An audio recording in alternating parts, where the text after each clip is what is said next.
Verma, sir. Akshay के साथ साथ सुधीर की फैमिली की भी हिस्ट्री निकालो। Yes sir.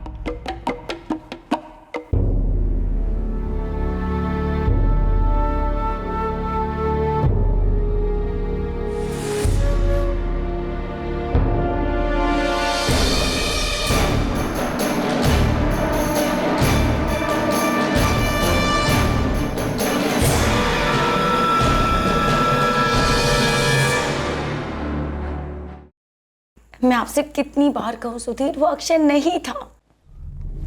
आरती, हमारे यहाँ आने के बाद अक्षय कभी यहाँ आया था? क्या कहा आपने? नहीं, आपको मुझ पर भरोसा नहीं? आरती, तुम कुछ और कह रही हो, पुलिस कुछ और कह रही है। मेरी समझ में नहीं आ रहा कि मैं क्या करूं। मेरी बेटी मुसीबत में। सुधीर, प्रिया मेरी भी बेटी है।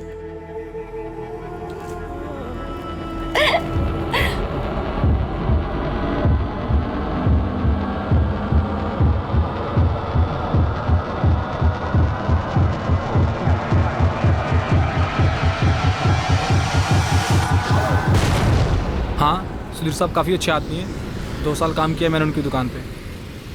लेकिन तू ये इंटरव्यू क्यों ले रहा है मेरी? अबे मैं तो ऐसे ही पूछ रहा था, उनकी बेटी को कोई उठा ले गया ना? हाँ यार, बड़ी प्यारी बच्ची थी। 1-2 बार मिला उसको दुकान पे, लेकिन वही ना, बेचारी की किस्मत ही खराब थी। पहले माँ को खो दिया, अब बेचारी खुद ही। माँ को खो दिया और नहीं सलीम पाई? आरती, उसकी माँ तो जिंदा है ना? अरे नहीं, मैं उसकी छवि माँ की बात कर रहा हूँ। उसके पैदा होने के कुछ दिन बाद ही गुजर गई थी। मतलब उसके बाद तो सुधीर साहब काफ़ी टूट ही गए थे।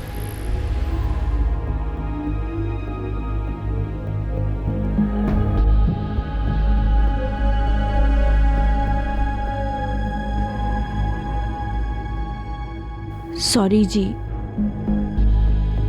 मैं अपनी जिम्मेदारी अधूरी छोड़कर जा रही हूं, पर मुझे पता है आप प्रिया का अच्छे से ख्याल रखेंगे। प्रिया का ख्याल तुझे ही रखना है, कुछ नहीं होगा तुझे। बस तू आराम कर, सब ठीक हो जाएगा। प्रिया की अच्छे से देखभाल हो। आप मेरी एक बात मानोगे? आप दूसरी शादी कर लेना, आपको सहारा भी मिल जाएगा और प्रिया को माँ। आप दोनों खुश रहो। और मुझे क्या चाहिए?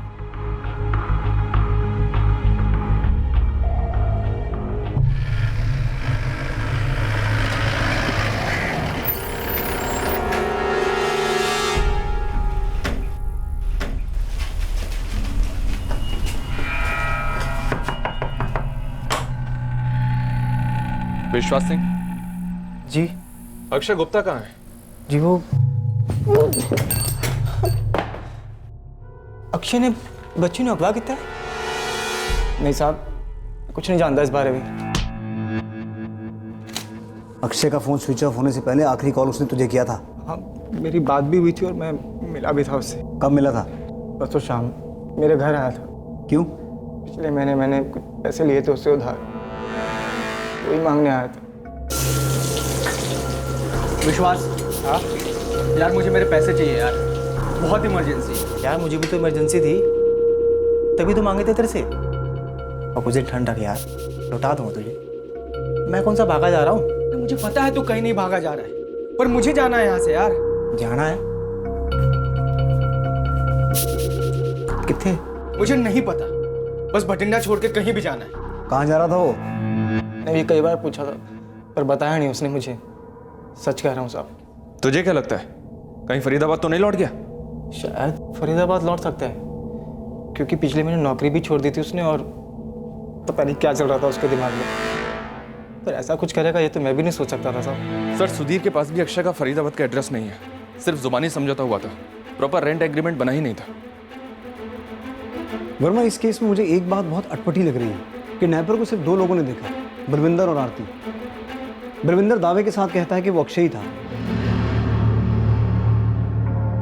लेकिन आरती कहती है कि वो अक्षय हो ही नहीं सकता। सर, 2 महीने पहले अक्षय उनका घर खाली करता है और कुछ दिनों बाद रजावत फैमिली भी उस घर को छोड़कर कहीं और शिफ्ट हो जाती है। मुझे नहीं लगता है सर कि अक्षय और रजावत फैमिली के बीच सिर्फ एक किराएदार और मकान मालिक का रिश्ता था। कोई बात तो हुई होगी जिसको लेकर सब खामोश हैं, लेकिन एक बात तो तय है वर्मा, ये किडनैपिंग पैसों के लिए नहीं हुई है।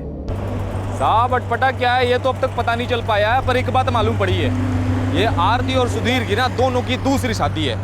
प्रिया किसकी बेटी है, आरती की या सुधीर की? साहब आरती निशा की सगी माँ है और प्रिया की सुतेली, और सुधीर प्रिया का सगा बाप है और निशा का सुतेला। निशा सुधीर की सगी बेटी नहीं है? कहीं ये कोई प्रॉपर्टी का मामला तो नहीं?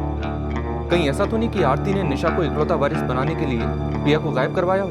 साहब ऐसी कोई बात तो अभी सामने नहीं आई है, पर मेरी सर्चिंग चालू है। परमिंदर, इस अक्षय का ठिकाना ढूंढो बहुत जल्दी, वो जरूर शामिल है इस केस में।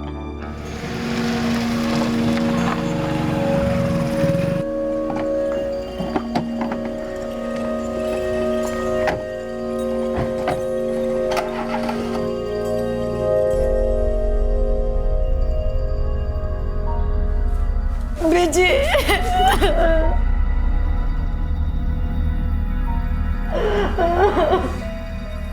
पुलिस को कुछ पता चला प्रिया के बारे में? पुलिस वालों का कहना है कि प्रिया को अक्षय उठा के ले गया है। अक्षय? वो आपका किराएदार? पर पुत्र, तू तो कह रही थी तूने उस बाइक वाले को पहले कभी देखा ही नहीं था। जितना मुझे ध्यान है वो अक्षय नहीं था, कोई और था पापा जी। पर अक्षय ऐसा क्यों करेगा? वो तो किराएदार था ना आपका। पता नहीं, मुझे कुछ नहीं पता।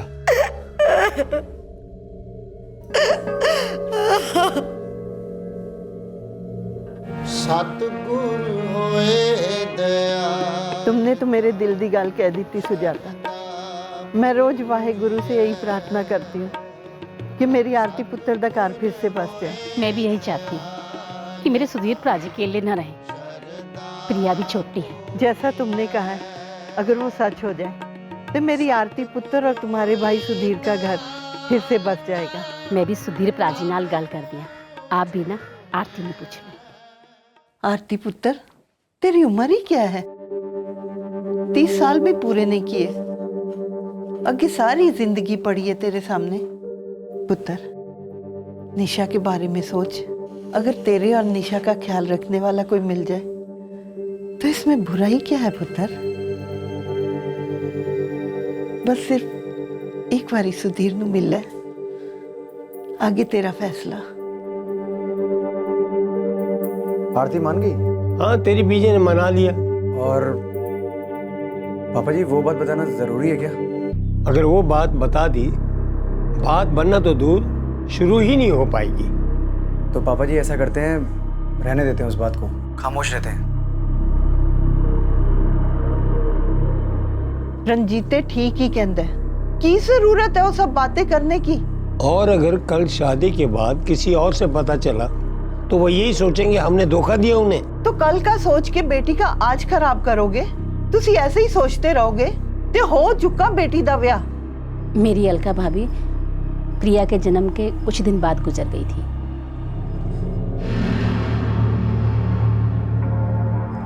आरती ने शादी के 7 साल बाद ही अपने पति को खो दिया। समरजीत नाम था उसका। कार एक्सीडेंट हुआ था उनका और वहीं उनकी मौत हो गई।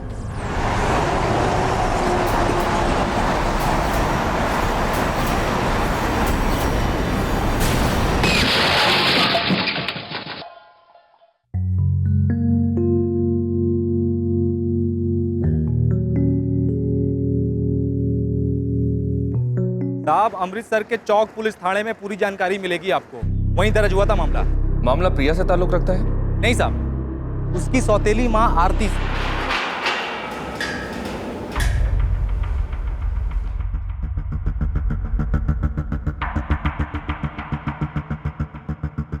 सर, मैंने अपना पति खोया है, मेरी 5 साल की बेटी है, और आप लोग मुझ पे ऐसे इल्जाम लगा रहे हैं। मैं नहीं जानती सर उस ट्रक वाले को, मुझे नहीं पता उसने मेरे पति पे ट्रक क्यों चढ़ाया। लेकिन आपके सास ससुर का कहना है कि वो एक्सीडेंट नहीं था, शायद मर्डर था जो आपने करवाया।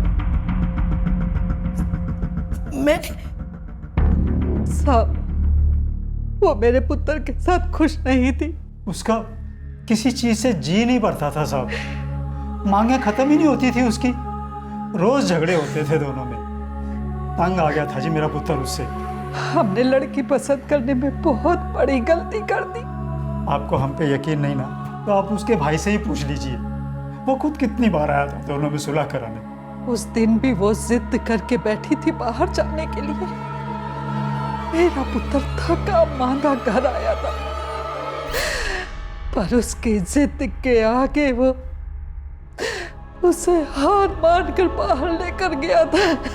उसके बाद मेरा पुत्र लौट के घर नहीं आया साहब, और मुझे पूरा यकीन है ये सब आरती ने ही करवाया है। उसी ने मार डाला मेरे पुत्र को। पूरी तैयारी की थी उसने मेरे पुत्र को खत्म करने की। साहब आज 3 दिन हो गए, मेरी बेटी की कोई खबर मिली? हम पूरी कोशिश कर रहे हैं सुधीर जी। अक्षय फरार है, उसका फोन सर्विलेंस पर रखा है हमने। फरीदाबाद पुलिस को भी अलर्ट कर दिया गया है। सर आप जब इतना सब कुछ कर रहे हैं तो फिर मेरी बेटी क्यों नहीं मिल रही है? क्योंकि आप बेजुबान हैं और हमें बता नहीं रहे कि आपके और अक्षय के बीच आखिर रंजिश क्या थी। सर मैंने आपसे कितनी बार कहा है कि अक्षय के साथ मेरी कोई दुश्मनी नहीं थी। मैंने उसे कमरा खाली करने के लिए इसलिए कहा था क्योंकि हम लोग नए घर में शिफ्ट करने वाले थे।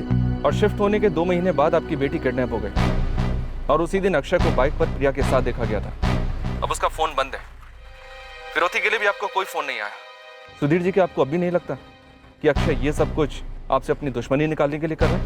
मुझे नहीं पता साहब, मुझे सिर्फ इतना पता है कि मेरी 6 साल की बेटी अगवा हुई है और वो मिल नहीं रही है। प्लीज प्लीज आप उसे ढूंढिए।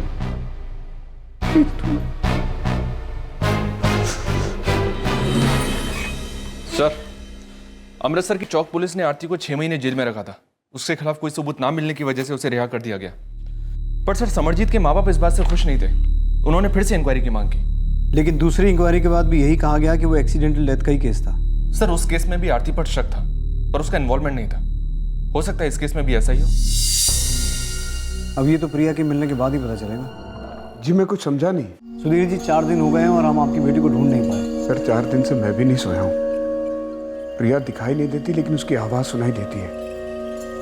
निशा भी इस कदर सहम गई है कि उसके मुंह से आवाज नहीं निकलती, जैसे उसके मुंह में जबान ही ना हो। अब तक तो फिरौती के लिए कॉल आ जाना चाहिए था।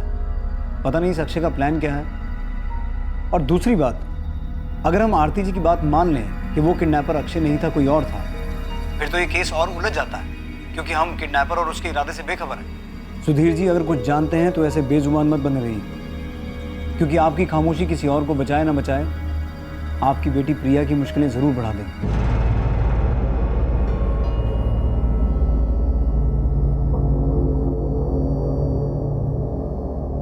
पापा, आपसे एक बात कहूँ? बोल ना बेटा, क्या बात है? पापा, वो अंकल है ना? कौन अंकल? अक्षय अंकल। कुछ कहा है क्या अक्षय अंकल ने? वो रोज घर पे आते हैं। बेटा अब वो हमारे किराएदार हैं, पेइंग गेस्ट। अब ऊपर वाला कमरा उनका है। जैसे पापा रात को घर पे काम से वापस आते हैं, वैसे ही वो भी काम से घर पर आते हैं। और वो रात का खाना भी तो हमारे साथ ही खाते हैं, मेरे साथ चाय भी पीते हैं। इसमें कुछ गलत नहीं है।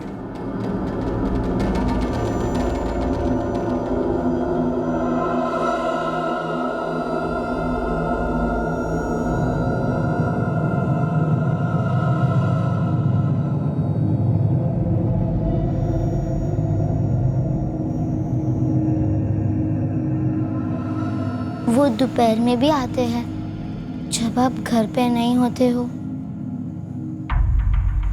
अच्छा, बेटा आप कहना क्या चाहते हो? उन्होंने कुछ किया है आपके साथ?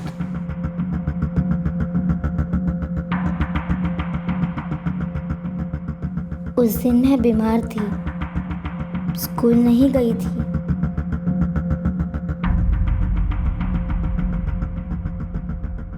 मैं पानी पीने किचन में गई, तब मैंने कुछ आवाज़ सुनी।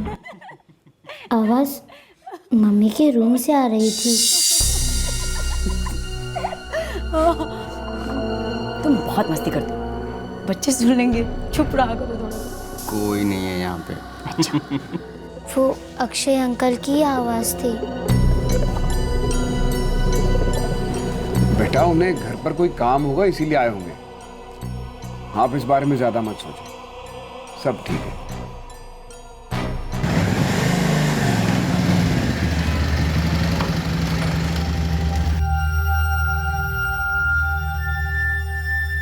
निशा की बात को उस दिन मैंने नजरअंदाज कर दिया, पर एक हफ्ते बाद मेरी नजरों पे बड़ा पर्दा उठा। मैं उस दिन घर जल्दी आ गया था। निशा और प्रिया स्कूल में थे।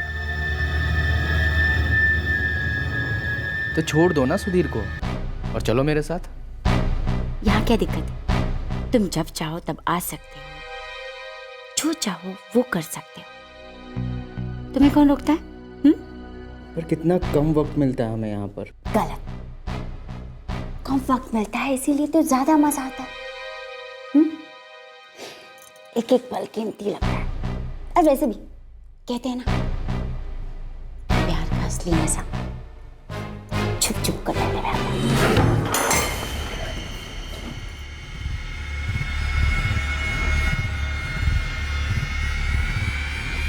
है। जब निशा ने मुझे बताया तो मैंने सोचा वो बच्ची है, कुछ गलत समझ बैठी है, पर जो उसे लगा वो सच था, और ये सच अब मैं भी देख चुका था।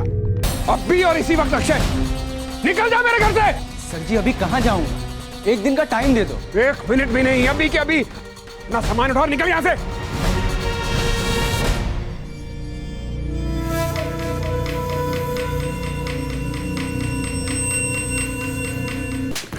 बहुत मना ली रंगरेलियां, अब ये तमाशे करना बंद कर दे।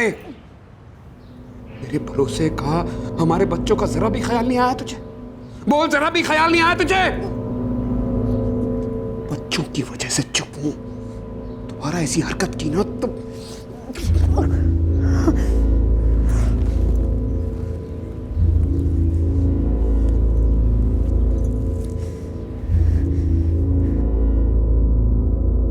मैंने इस बारे में खामोश रहना ही बेहतर समझा। किसी को नहीं बताया, लेकिन आरती, उसने मेरा गुस्सा प्रिया पर निकालना शुरू कर दिया।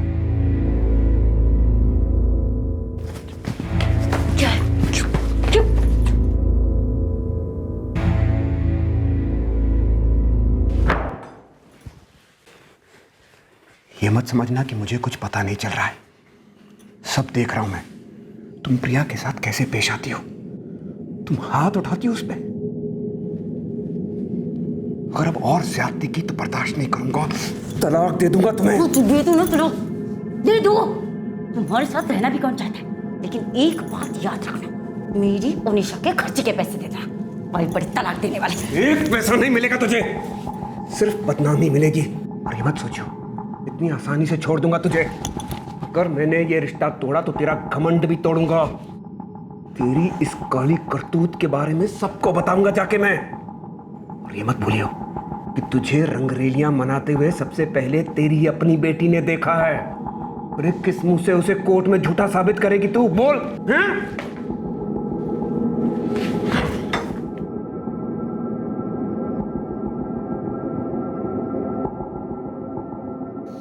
कहाँ देखा? यही है, बट इंटरवेस्ट डिपो पे। ठीक।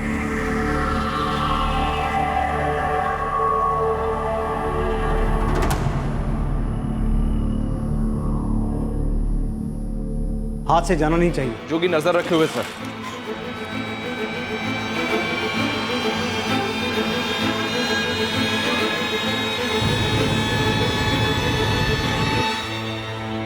क्या अब भी आपको मुझ पे शक है? नहीं, शक नहीं है, मैं सिर्फ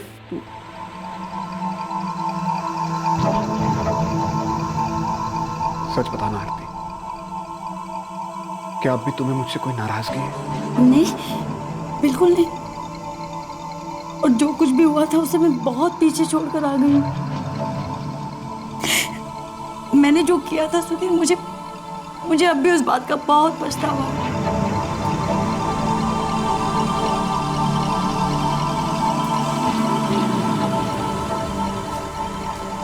सुधीर, सुधीर समझ नहीं आ रहा मैं अपने किए की माफी कैसे मांगू। भूल नहीं, पाप हुआ है मुझसे।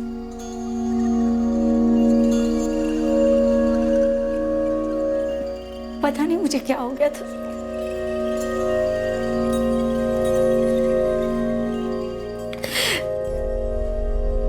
बह गई थी मैं तुमसे झूठ नहीं कहूंगी सुधीर। अक्षय अक्सर मुझे देखा करता था, मुझे भी धीरे धीरे अच्छा लगने लगा। पता ही नहीं चला मैं कब उसकी ओर खींची चली गई।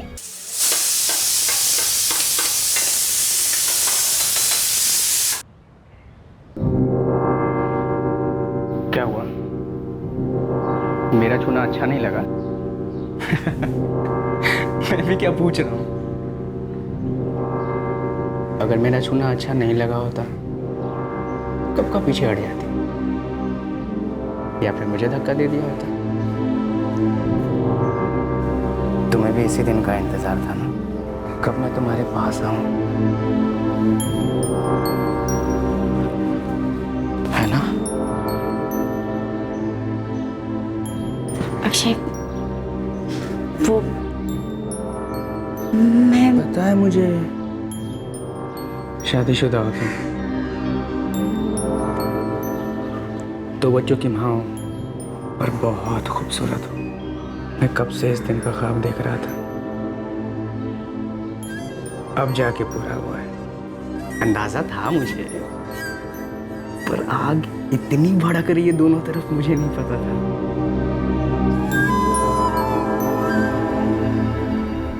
गलती हो गई मुझसे सुधीर, पता नहीं क्या हो गया था मुझे।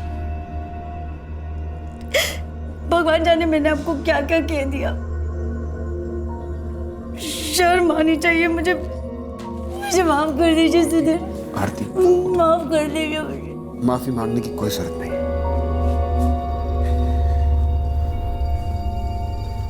तुम्हें अपने किए पर पछतावा है, इतना ही बहुत है। इस घर में, मेरी जिंदगी में तुम्हारे लिए हमेशा जगह है। बस ये मान लो कि कुछ देर के लिए तुम घर से बाहर चली गई थी, पर अब घर वापस आ गई हो। अच्छी बात यह है कि हम फिर से एक नई शुरुआत करेंगे।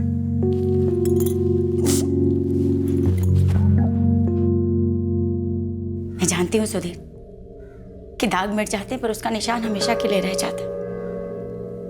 जैसी पुलिस ने अक्षय का नाम लिया, मुझे पता था कि उंगलियां मुझ पर भी उठेगी। और जो कुछ भी मैंने किया है उसके बाद मुझ पे विश्वास करना इतना आसान नहीं होगा आपका। मैं तुम पे शक नहीं कर रहा हूं। उस दिन हमने तय किया था कि हम अपनी शादी, अपने परिवार को टूटने नहीं देंगे, इसलिए तो हमने वो घर छोड़ा। और मैंने देखा है कि तुमने यहां आकर हमारे रिश्ते को संवारने की कोशिश की है, लेकिन फिर भी एक बार सोचने की कोशिश करो कि कहीं वो अक्षय तो नहीं था जो हमारी बेटी प्रिया को लेकर भागा था। मैं क्यों बचाऊंगी उस आदमी को, बताइए ना, मेरा विश्वास कीजिए।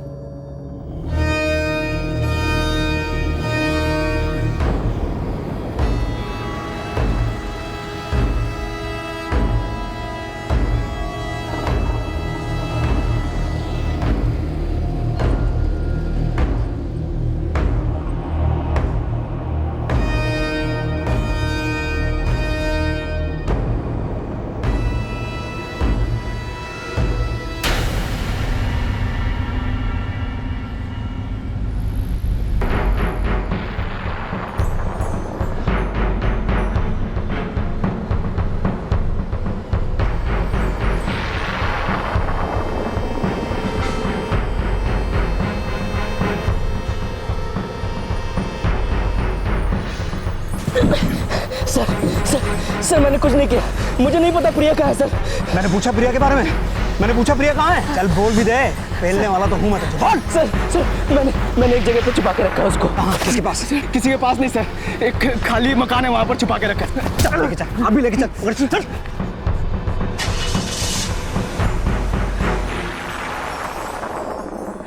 लॉन्ड्री वाले बलविंदर ने खुद देखा था अक्षय को प्रिया को ले जाते हुए। वो झूठ क्यों बोलेगा, वो भी पुलिस के सामने? मुझे नहीं पता सुधीर, मैं सच कह रही हूँ, प्रिया की कसम।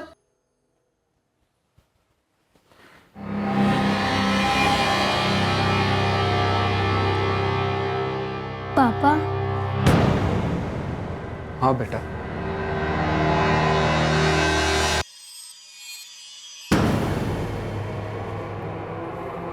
क्या बात है बेटा? पापा, वो अक्षय अंकल ही थे जो प्रिया को लेकर गए थे। मम्मी ने ही भेजा था प्रिया को अक्षय अंकल के साथ।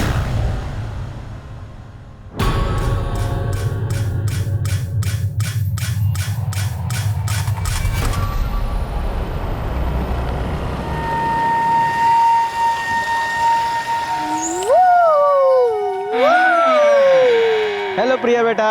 हेलो। कैसे हो? ठीक हूँ। प्रिया बेटा, पापा ने तुम्हें बुलाया है दुकान पर, इसलिए अक्षय अंकल तुम्हें लेने के लिए आए। चलो। बाइक से जाएंगे? बिल्कुल बाइक से जाएंगे, बहुत मजा आएगा। निशा दीदी को भी लेके चल रहे, मैं अभी उसको बुलाती हूँ। नहीं बेटा, पापा ने तुम्हें अकेले बुलाया है। वो तुम्हें स्टडी टेबल चाहिए था ना, बड़ा वाला, वो दिलाने के लिए। निशा दीदी भी होमवर्क कर रही है, इसलिए तुम जाओ अंकल के साथ, बहुत मजा आएगा बाइक पे। चलो पापा के पास। बहुत मजा आएगा। बहुत मजा आएगा, चलो।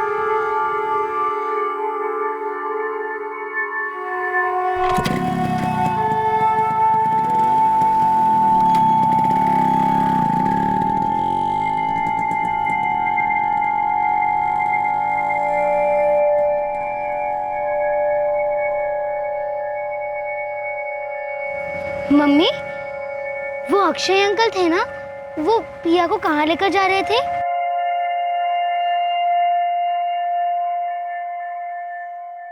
चुप ना खड़ी रह, और एक बात याद रखना कि तूने कुछ नहीं देखा। खबरदार, अगर अपनी बात से चुगली करने की कोशिश की ना तो तेरी जबान खींच दूंगी, ऐसी जगह भेजूंगी कि दोबारा कभी वापस लौट के नहीं आएगी। पापा, मम्मी मुझे रोज डराती थी, कहती थी अगर मैंने आपको बोला तो वो मुझे मार देंगी। मैं मार दूंगी तुझे? सुधीर, ये लड़की झूठ बोल रही है, किसी ने भड़काया इसे। इसकी बात पे विश्वास मत करना। क्यों झूठ बोल रही तू? पापा, मैं झूठ नहीं बोल रही हूँ। अक्षय अंकल 2-3 बार घर पे भी आए थे, मम्मा अभी भी उनसे बात करती। दीदी झूठ बोल रही, थप्पड़ मारूंगी तुझे। सुधीर, मैं कह रही हूँ लड़की पागल हो गई है, दिमाग खराब हो गया इसका। हेलो सुधीर जी, अक्षय मिल गया है। प्रिया मिल गई? जी मिल गई, पर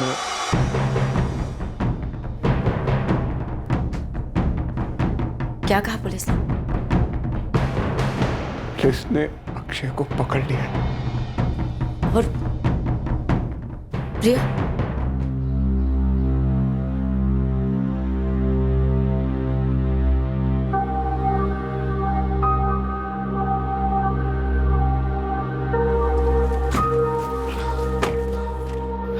कहाँ है?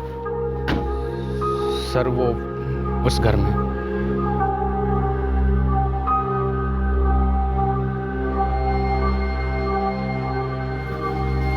कौन?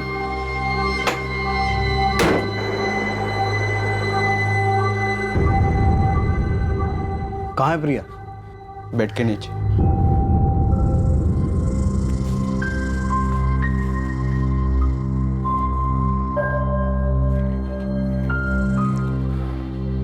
बच्ची मर चुकी है सर। क्या हुआ सुधीर, क्यों मार रहे इसे? निशा पुत्र, क्यों है बेटा? नानी, मम्मी ने सब कुछ किया है। मम्मी नहीं किया है। बीजी, मैंने कुछ नहीं किया। जरूर इस लड़की को किसी ने कुछ खिला दिया। क्यों झूठ बोल रही बेटा? मैंने कुछ नहीं किया। सुधीर जी, अक्षय प्रिया को उठा के नहीं ले गया था, उसे उसके साथ भेजा गया था, और वो अपनी माँ के भरोसे चुपचाप उसके साथ चली गई, बिना शोर मचाए, जैसा हमें बलविंदर ने कहा था। क्या मिला उसे मेरी बच्ची को मार के? पहले मारने का प्लान नहीं था, लेकिन बाद में प्लान बदल गया। हाँ फिर? एक मिनट। हाँ वो ठीक है, पर ये तो बता फोन कब करना है पैसों के लिए? अभी नहीं, यहाँ सब कुछ उल्टा हो गया है। जैसे ही मैंने सुधीर को बताया वो सीधे पुलिस स्टेशन चले गया कंप्लेन लिखवाने के लिए। अबे ये क्या हो गया? अरे तूने तो कहा था कि क्या कहा था उसे छोड़ो और आगे क्या करना वो सोचो।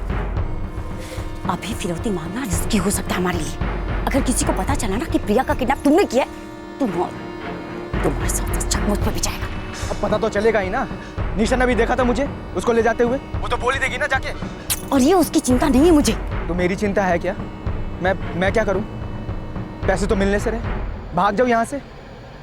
पर इसका क्या करूं? प्रिया ने भी देखा है मुझे, क्या करूं उसका बता? यहाँ पर मैं सब संभालूंगी, लेकिन इस प्रिया का बंदोबस्त तुझे ही करना होगा। मतलब? मार दे उसे। आरती, हमारा प्लान सिर्फ पैसे हटने का था, किसी को मारने का नहीं था। कोई रास्ता नहीं है हमारे पास। अगर प्रिया वापस आई ना तो उसकी किडनैपिंग के इल्जाम में तू जेल के अंदर होगा और मैं घर के बाहर।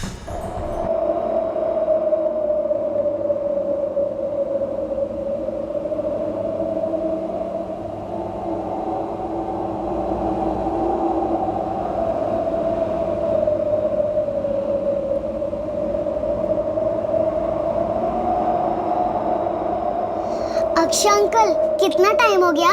पापा कब आएंगे? स्टडी टेबल बहुत बड़ा होगा ना? हम लोग कहाँ से लेंगे? मैं उस पे डॉल भी रखूंगी और बहुत सारी चीज रखूंगी। जिस दिन अक्षय प्रिया को ले गया था उसे उसी दिन मार दिया था। आरती ने किया ये सब। मैंने सच्चे दिल से उसे माफ किया था। मुझे लगा उसे अपनी गलती का एहसास हो गया है, इसीलिए कभी आरती और अक्षय के रिश्ते के बारे में आपको नहीं बताया। मुझे लगा अक्षय मुझ पर गुस्सा था, इसीलिए उसने ये सब किया। अगर आरती, इतना जहर भरा हुआ था उसके अंदर।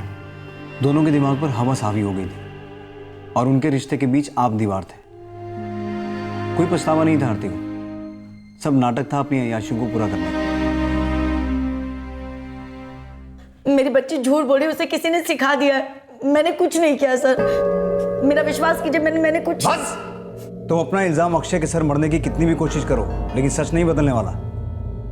और इस केस में अक्षय नहीं, निशा भी गवाह है।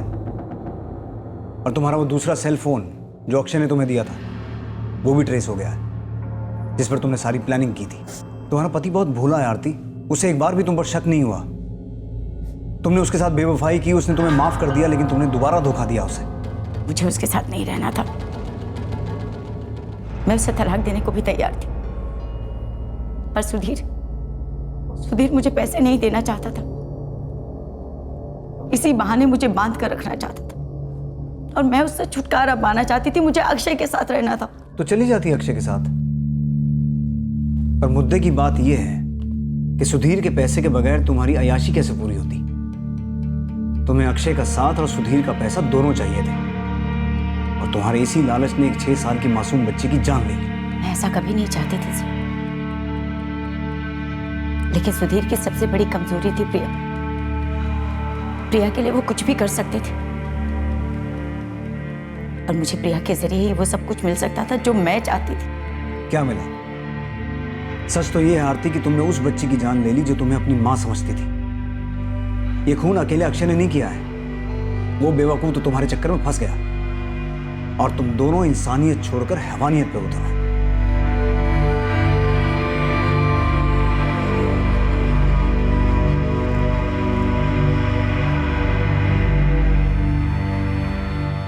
सुधीर जी, आपको शादी से पहले आरती के बारे में सब कुछ बताया गया था? मेरा मतलब है उसके पहले पति की मौत के बारे में।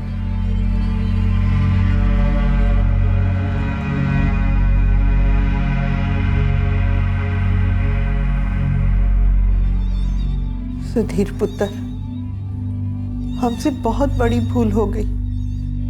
जो हमने तुमसे सच छुपाया। हम स्वार्थी हो गए थे। हम तुम्हारी हालत को समझते हैं। अब हम देखभाल करेंगे निशा की। निशा मेरी बेटी है, ये यहीं रहेगी अपने पापा के पास। मैं रखूंगा इसका ख्याल।